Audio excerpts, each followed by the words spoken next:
एक दिन सुबह सुबह सभी शिष्य भगवान बुद्ध के प्रवचन सुनने के लिए एक साथ बैठे हुए थे। कुछ ही देर बाद भगवान बुद्ध अपने साथ एक रस्सी लेकर आए।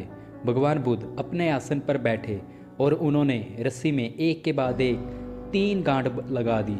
उसके बाद उन्होंने शिष्यों से पूछा, क्या ये वही रस्सी है जो गांठ बांधने से पहले थी? इस प्रश्न के जवाब में एक शिष्य ने कहा कि तथागत, इसका उत्तर थोड़ा मुश्किल है।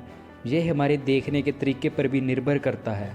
एक तरह से तो रस्सी वही है, इसमें कोई बदलाव नहीं। एक अन्य शिष्य ने कहा कि अब इसमें 3 गांठ लगी हुई है जो कि पहले रस्सी में नहीं थी, इसे बदला हुआ भी कह सकते हैं।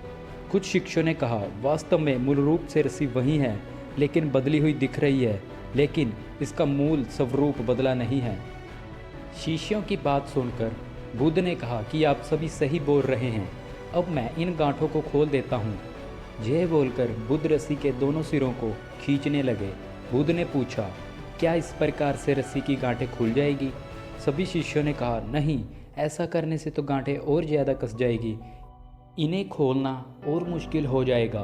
बुद्ध ने कहा, ठीक है, अब एक अंतिम प्रश्न, इन गांठों को खोलने के लिए हमें क्या करना होगा?